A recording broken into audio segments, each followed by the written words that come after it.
पवित्र बाइबल जीवन देने वाली पुस्तक हिंदी ऑफिशियल यूट्यूब चैनल में आपका स्वागत है।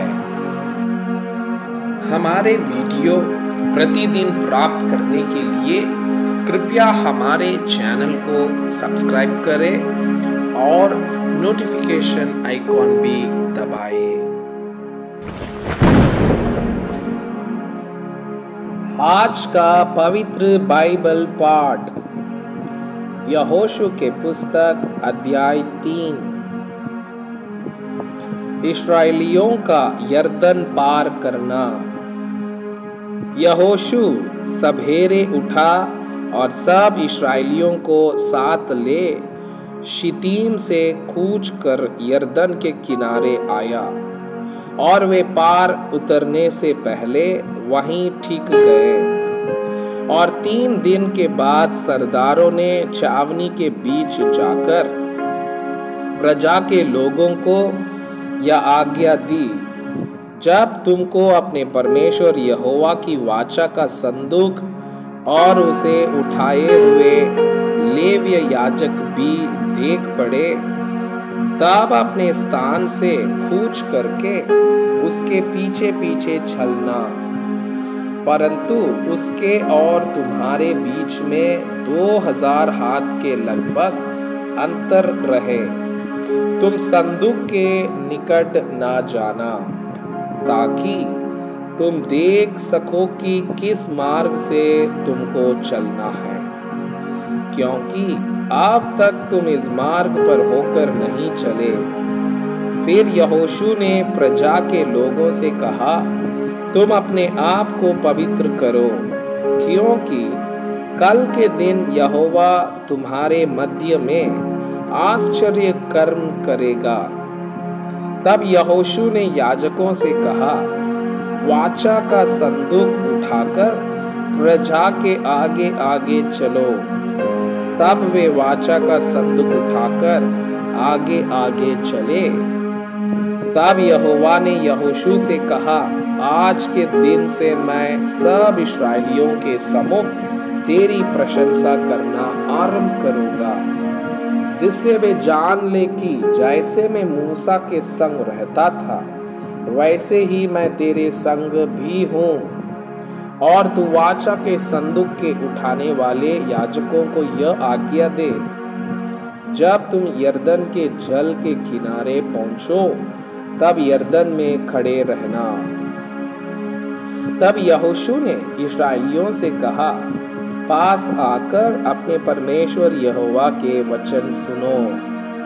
और यहोशू कहने लगा, इससे तुम जान लोगे कि जीवित ईश्वर तुम्हारे मध्य में है, और वो तुम्हारे सामने से निस्संदेह कानानियों, हित्तियों, हिब्बियों, परिज्जियों, गिर्गाशियों, एमोरियों और यबूसियों को उनके देश में से निकाल देगा।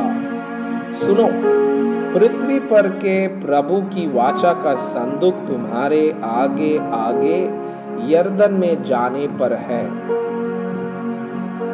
इसलिए आप इस्राएल के गोत्रों में से 12 पुरुषों को चुन लो। वे एक एक गोत्र में से एक पुरुष हो। और जिस समय पृथ्वी भर के प्रभु यहोवा की वाचा का संदूक उठाने वाले याजकों के पांव यरदन के जल में पड़ेंगे, उस समय यरदन का ऊपर से बहता हुआ जल थम जाएगा और ढेर होकर ठहरा रहेगा। इसलिए जब प्रजा के लोगों ने अपने डेरों से यरदन पार जाने को कूच किया और याजक वाचा का संदूक उठाए हुए प्रजा के आगे आगे चले और संदूक के उठाने वाले यरदन पर पहुंचे, और संदूक के उठाने वाले याजकों के पांव यरदन तीर के जल में डूब गए। यरदन का जल तो कटनी के समय के सब दिन अपने तट के ऊपर ऊपर बहा करता है। तब जो जल ऊपर की ओर से बहा आता था वो बहुत दूर अर्थात आदाम नगर के पास जो सारतान के निकट है रुक कर एक ढेर हो गया और दीवार सा उठा रहा, और जो जल अराबा का ताल जो खारा ताल भी कहलाता है उसकी ओर बहा जाता था, वो पूरी रीति से सूख गया। और प्रजा के लोग यरीहो के सामने पार उतर गए, और याजक यहोवा की वाचा का संदूक उठाए हुए यरदन के बीचों बीच पहुंचकर स्थल पर स्थिर खड़े रहे, और सब इस्राएली स्थल ही स्थल पार उतरते रहे। अंत में उस सारी जाति के लोग यरदन पार हो गया।